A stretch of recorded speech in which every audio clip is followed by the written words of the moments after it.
Oh my gosh, guys. The confusion, the paradox of liking a character who's a villain, but you know you shouldn't like the character, but it's something about them that just draws you in to where you like them, okay? It's giving Hannibal Lecter. It's giving Freddy Krueger. Like, you know they're horrible people. You know they're horrible. But for whatever reason, you still somewhat in the depths and crevices of your soul, you like them. The Joker's another one. So, Trap is no different.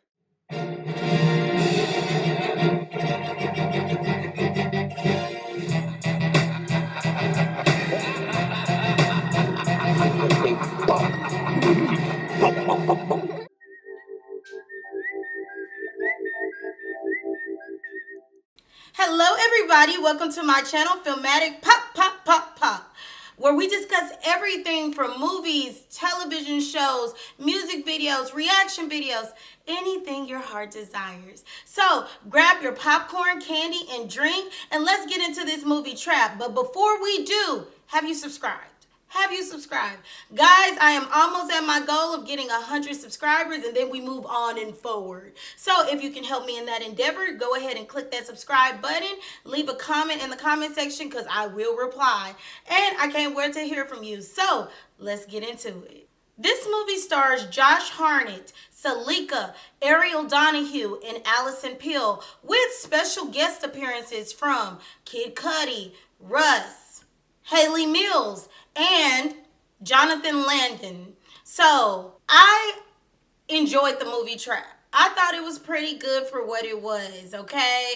It's like a thriller, it's a suspense, and to me, it gave what it needed to give. It was a little slow at the beginning, but when it picked up, it picked up. In the opening scene, you have Riley. She is the daughter of Cooper. Riley is having a jam session in the car singing to Lady Raven. Like, for me, it's like reminiscent of when I would be in my room singing Destiny's Child, and I would be into it. Or if I'm singing Michael Jackson or, I don't know, Lauryn Hill. Like, she was jamming, okay? And I was here for it, okay? So she was like, Dad, I think I'll become a singer. Do you think I'll be a good singer? He's like, whatever you want to do in life. And I loved his response. So you can already gauge from the opening scene that they have a really good relationship. He's taking her to the Lady Raven concert and she's over the moon excited. So they get there, we find out that she's being, I don't want to say she's being bullied or at least pushed to the side by young ladies who she thought were her friends. So you know she's hurt by it, and her dad is consoling her, trying to cheer her up, and it really is a cute moment, you know, between dad and daughter. Like he's learning the lingo and stuff. So we see that Lady Raven is coming out of her tour bus. Everybody's screaming, woo! Like they're excited to see her. It's great. They get in there, and girls who've already learned the routine, the Lady Raven routine, they're doing a little dance session, and Riley jumps in, and it's just, honestly, it's adorbs. They go to their seats, and again, you know, she's just so excited, and he tells her, hey, you deserve this. You got all A's and a B. I never did this, so I'm so proud of you. Now, let me just say this. So around the arena, there's police officers, SWAT, FBI, everybody is there. So Cooper's looking like, what is going on here? Like he's assessing the situation. So far we just see a loving father and his daughter, but the story unfurls. Unfurls? Unfurl. It's one of them unfurls. It unravels the story. Yeah, no, you get what I'm saying.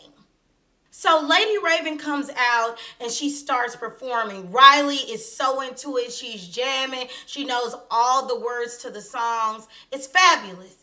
Now we see Cooper, he pulls out his phone and he goes to his camera app and he looks at a young man who's chained up in a basement. So now we're starting to see the depravity of Cooper, because you see he's a great dad, but then you see that he has someone held hostage in a basement and he's looking at the person on his phone. Depravity. So Cooper goes to the bathroom. He tells Riley he's going to the bathroom, and when he's in there, as he's washing his hands, he looks over and he sees an older lady. So he closes his eyes shut, and then when he reopens, the older lady is gone. We don't know who this woman is, but clearly he's having some form of a delusion. So illusion. He's having some form of an illusion. So when he goes out, he's still looking around to see what's going on. He's seeing that there's FBI everywhere, and he runs into one of the young lady's parents. Now, earlier I told you that Riley was having issues with some of the girls at school, and one of the parents bumped into Cooper, and she was like, well, the girls need to, work this out together, and I think we as the parents need to stay out of it. We need to blah, blah, blah, blah, blah.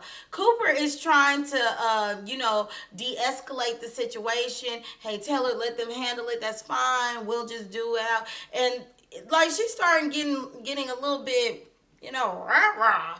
But he was able to de-escalate the situation so he could go to his seat. When he gets back to his seat, Riley, she's still jamming, but now Lady Raven, she's going into this whole spiel about how her father left her when she was young and she had to release that pain, and raise your phones up if you also need to release someone and forgive them. It was giving Bone Thugs and Harmony Crossroads, like meet me at the crossroads so you won't be lonely. Like it was like giving that type of vibe of Remnants, you know what I mean?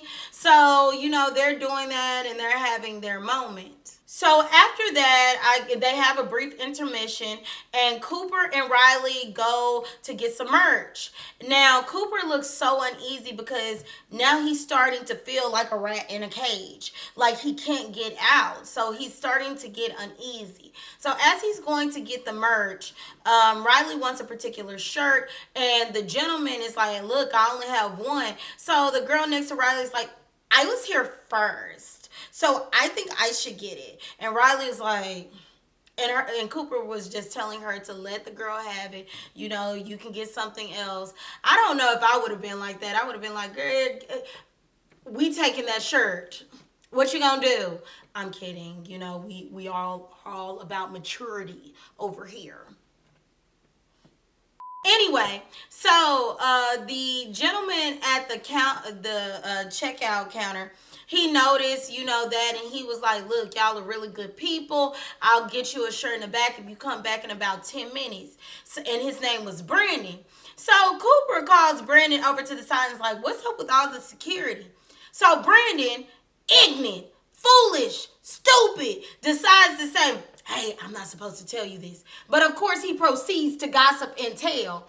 He said that this was all a setup. It was a trap. So apparently there's a serial killer that's out on the loose called the Butcher. And I'm guessing he's the butcher because he chops everybody up.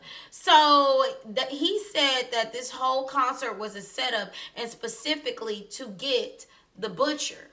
And that they have SWAT, they have everybody there, and there's a password that they're all supposed to know to get access to different things. So at this point, Cooper is inwardly freaking out because now he realizes that the FBI, the police, SWAT, they're all aware that he is in that arena. So how is he gonna get out of this? When I'm watching the movie, I'm in suspense. I'm like, dude, I don't know how you gonna get out of this when they checking everybody.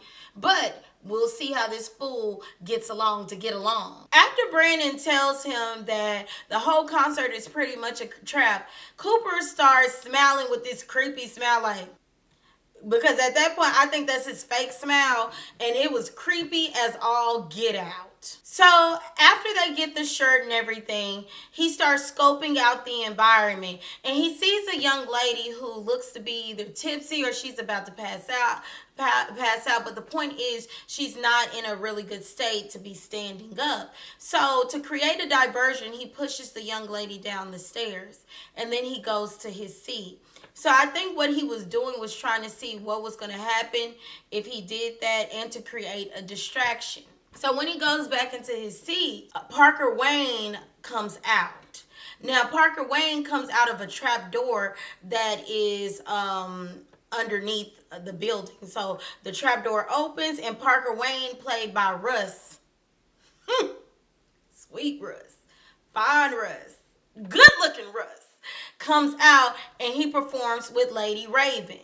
Excellent. So now Cooper's like, hey, Riley, maybe we should go down in that trap door. And Riley was like, what's wrong, Dad? You're acting weird. And he was like, you know what? No, I'm having a great time and let's just continue to vibe and do our thing. Cooper then goes back to the t-shirt stand, to get the shirt from Jamie. Jamie is the guy who was spilling his guts and telling everything. So they go back into the employee area where the t-shirt is. And Jamie starts telling him everything. He tells him the passcode of what they need to say, so they know, the police know that they're a part of, they're the employees and they're supposed to be there. Like all this information that he should not be telling this random stranger he is. See, this is why you need to tell your employees you'll get fired if you do this, and tell them why they're doing it, even though it should be common knowledge since they're trying to catch a serial killer. But I digress. In the midst of Jamie getting the shirt, Cooper helps him and swipes his employee badge without Jamie knowing. So he takes the shirt and he goes on and he gets a walkie-talkie from one of the SWAT people. So at this point, this man is trying to figure out a way out. He listens to the walkie-talkie, which is providing all the information that the FBI is exchanging. Okay, so he's listening to everything. He walks into the employee area where they're coming up with the idea and they're debriefing. And this man is listening to everything they're saying. That's why I'm saying, like, no offense to the police, but a lot of these movies make them seem incompetent. I'm not gonna lie. And I am not saying by any means the police are incompetent, but I'm saying it seems like in film and media, they paint the police department as incompetent. So as he has the walkie-talkie, he's listening, and he hears a older woman say that, hey, y'all need to be on the lookout because he's trying to figure out a way out, and his best bet is to create a distraction. He may try to pull a fire alarm, and what's crazy was he was about to pull the fire alarm.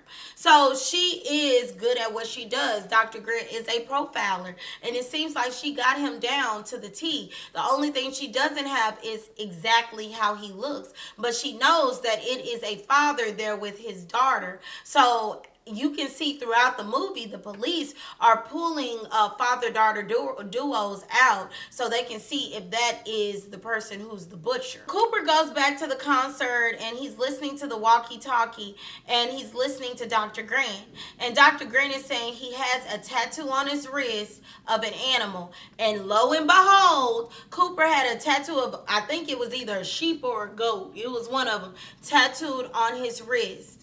Also, the assailant has a scar on his jaw, and Cooper had a scar on his jaw. So he's now freaking out. He's freaking out. Cooper then leaves again, and he goes to a what looks to be like some type of a food stand, and he cuts on the not the grill, the grease all the way up to 500. You know, the cooking grease where they have it where you would probably dip fries in or something. He cuts it up to 500. And you already know this is about to be bad, whatever he does. He then goes to the roof to scope the roof out to see if there's another way out. And there's two officers up there. They ask him for the passcode and he has the passcode. He tells them someone just got injured real bad and that's why he was up there. And the cops at first didn't believe him, but then they heard it on the walkie that, hey, there was an accident and someone had been burned. So when he goes back into the building, he sees the young lady severely injured from burns from what he did. And then he sees a lady, the same older lady, standing next to the woman who was ill, who got injured. And at this point, he's just looking, and you can kind of gauge that he's battling with some type of mental issues because the woman disappears. So clearly, this is something that's in his mind. So Cooper goes back, and at this point, he's freaking out even more because he's seeing the severity of the situation. He has to find a way to get out without getting picked up by the police, but it seems like a lost cause. So he talks to Riley, and Riley's like, I want to be the dreamer girl. And he's like, what's the dreamer girl? The dreamer girl is the young lady who is picked to go on stage and dance with Lady Raven.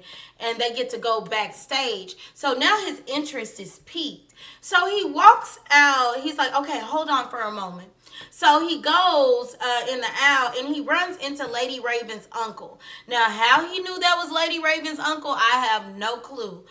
Especially when they were in the dark and everything. Like, the gentleman looked like Lady Raven, but it's like, in the dark, how would you know? But somehow he knew. So he came up with this sob story saying that Riley just beat cancer and all this stuff.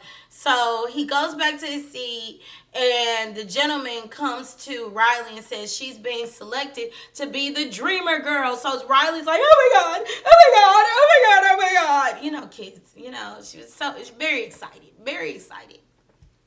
So they go on stage, and she's so happy. She's so happy. She's with her dad, and she's hugging him. And when it's time for her to dance with Lady Raven, she is so excited. Now, he's looking around. He gets a glimpse of Dr. Grant. He's looking around to see what's going on. And the assistant to Lady Raven is like, hey, this is an experience she's going to remember for the rest of her life. You got that right. She gets done. She hugs her dad, and he looks and he sees there's a young lady about to pass out. So he grabs her, picks her up, and takes her to the infirmary. So back there, he gets her some juice and water. Like, he's being so helpful and kind. Wolf in sheep's clothing. So after that, you see the Thinker come on stage. Now, the Thinker is Kid Cudi. Baby.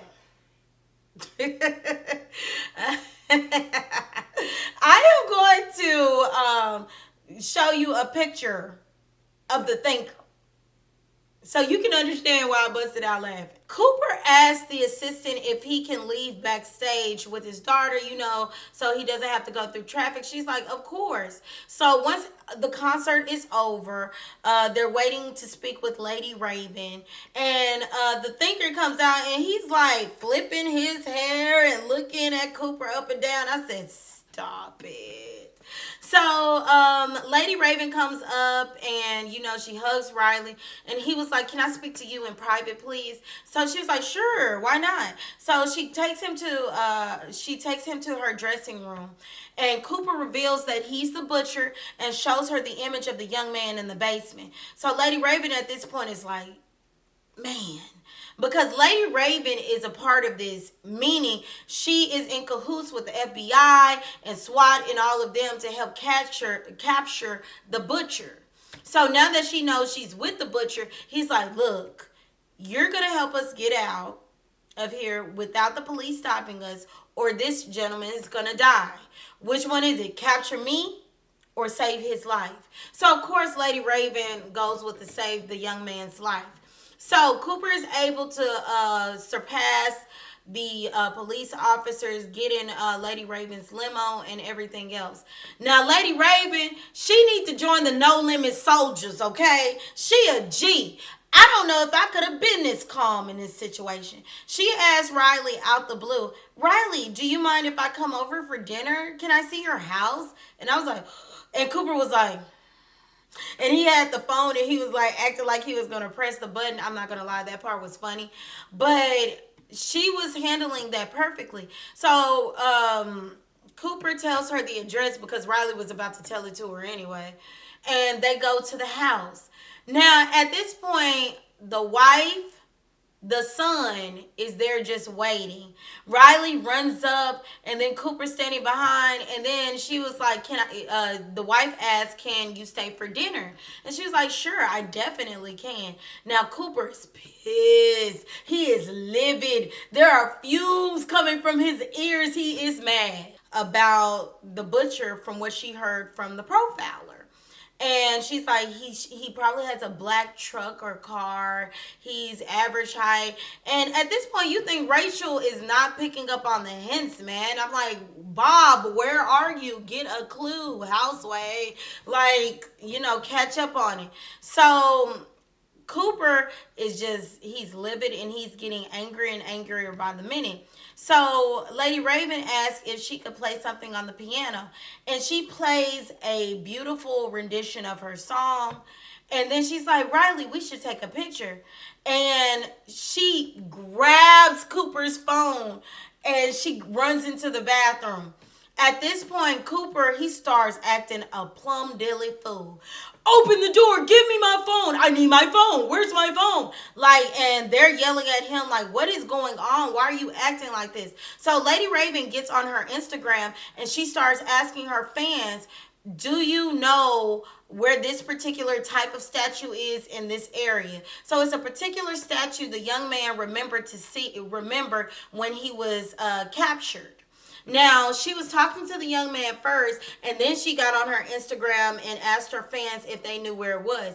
One fan messaged that she did, and it's right across the street from her house. So Lady Raven DM'd the young lady's relative and was like, please call the police, get over there immediately. Cooper ends up getting into the bathroom and he's asking for his phone. Now, mind you, Lady Raven has already said, Rachel, Cooper is the butcher. Your husband is the butcher. And you just see him, you hear him flipping out. So when he finally gets in the bathroom, he's like, can I have my phone, please? She hands him the phone. Then he tells her to follow him out. They go into the garage and she tries to do like some reverse psychology, trying to pretend like she's his mom and using his mom's words, most likely that she heard from the profiler. And Lady Raven was like, you're not a monster. You're not a monster. And Cooper's like, yeah, I am. So when he goes to open the garage door, his family is out there looking at him. And he was like, keep the two worlds separate. Keep the two worlds separate. So I'm guessing there's his family world where he's a firefighter, he's a father, he's a husband, and then there's the serial killer Cooper. So Lady Raven gets out the car while he's having his moment of reflectiveness, I guess you could say. He's reflecting on this. And she gets out the car and out of nowhere he's like, Rachel, the plumber's gonna be here. Please don't let him charge you more than what he should. And Rachel, keep getting good grades. And son, I'll fix your bicycle. Something like that. Like he's telling them last words. At least that's what it sounds like. So at this point, he closes the garage. The police swarm to his house. But this fool is gone. They tell Lady Raven and the family to leave in cars. Lady Raven gets in her limo and she drives off. She thinks everything's okay. Only for her to realize that the driver is Cooper. He found a way to get out of his home. So he's like, man, I'm going to get you. From the moment I saw you, I knew you were just so confident in life, and I knew I wanted to basically break you. So they now realize that this fool has escaped. They're now, Cooper and Lady Raven are in the limo. Cooper's driving, she's in the back, and he's handcuffed her to like a bar in the back of the limo. So while the crowd is around and they're in traffic, Lady Raven is pulling to try to get to the window to lower the window down. And she finally does, and she's like, help, help. So everybody's surrounding the limo, and he looks over and he sees merch. Cooper looks over and sees merch. This fool changes into the merch, gets out the car and slips away. SWAT comes and they think he's still in the car. So they destabilize the car only for them to find out he put like the helmet of the SWAT helmet on the seat and made it look like someone was in there, but it wasn't. So Cooper was looking at all of this from the outside in and he escaped. So when they get back to the house, Rachel talks to the profiler and she's like, how do you not know this? Like basically questioning herself. And the profiler is like, he's a chameleon. You wouldn't know something is wrong with him. The only person who would probably know is a parent, and anybody else probably not. So Rachel decides she wants to stay at the house, and the kids go on their merry way, meaning they stay with their relatives. So she's at home, and she got the weight of the world on her shoulders, and she's making some tea. And this fool is in the house. Cooper is in the house. So Cooper starts questioning her. And he was like, I never let the two worlds collide. And then I think we know one another very well. And I thought about, you probably thought I was cheating. And she was like, I did. And he was like, but how did they know? So basically, Rachel reveals that she thought he was the butcher, but she didn't know for sure. And what kind of gave him away was when he would get home, he would smell of cleaning products. And not cleaning products from like the fire department. It was like medical cleaning products. And then it was just something off. And she had followed him to one of his safe houses, but there was nothing in there but a table and a chair. So she had a printed off copy of the ticket for the concert, and she ripped it in half and left half of it there. And at that point, that's how the police knew that he was going to be at the Lady Raven concert. So basically, Rachel set all of this in motion. She contacted the police and gave an anonymous tip, and that's how it got set in motion to where Cooper was now on the radar. So Cooper's upset and angry, and Rachel tries to calm him down. And she's like, let's eat this last piece of pie for Riley. I guess Riley made it, or it was something in celebration of Riley. So he's like, it's only going to be 5 bites, and that's it. And she's like, I know. So this fool tells her, I'm angry with you. This wouldn't be happening if it wasn't for you. I said, excuse you? See, that's how I know I couldn't be. He would have killed me. I'm just going to be honest. Because you're not about to blame me for your degeneracy. You're not about to sit here and say, it's my fault you angry at me when you the one going around killing people. It makes no sense. So it is revealed that Rachel put some type of a sedative in the pie. Basically what he uses on his victims. So he's getting woozy, and then he stops. He looks at the door. And when he looks at the door, it's his mom. We find out the old lady he been having these illusions of, it's his mama. And she's like, Cooper, you're a good boy. And you're all this stuff, like basically telling him lies. So as he's seeing these delusions and illusions, he walks towards it, and he gets stun gunned by a police officer.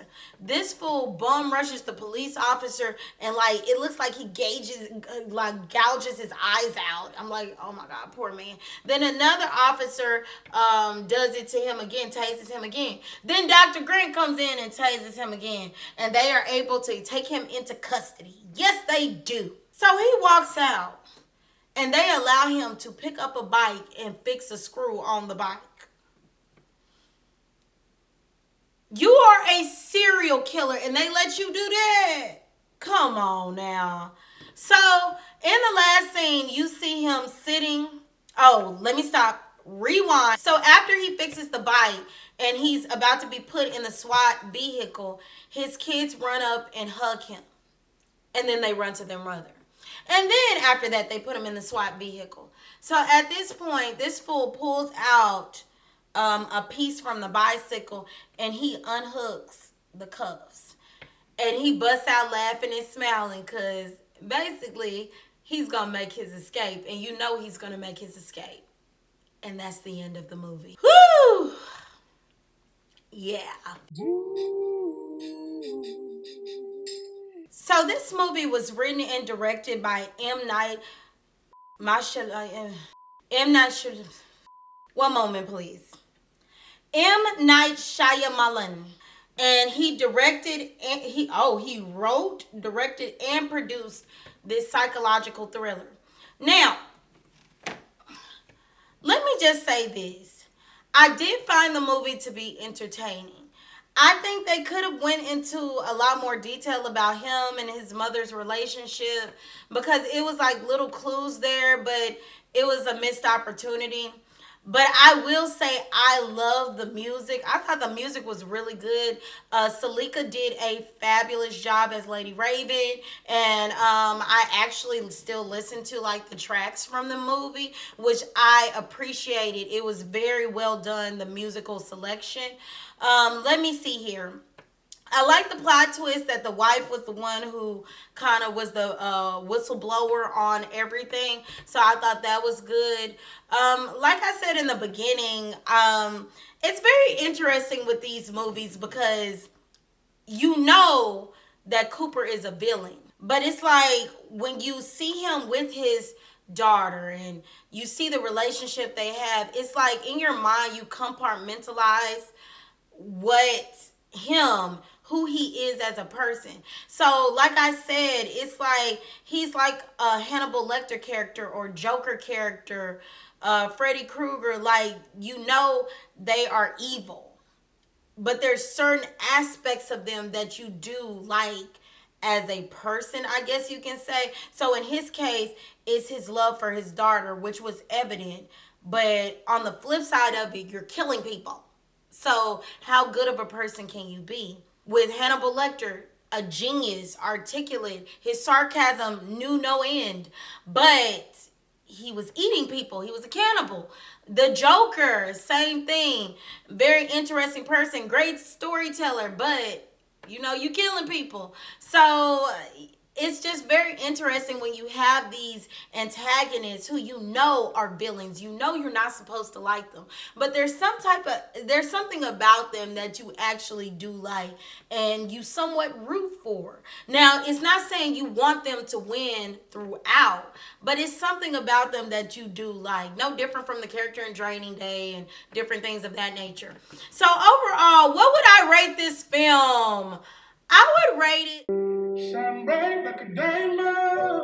A 3.5.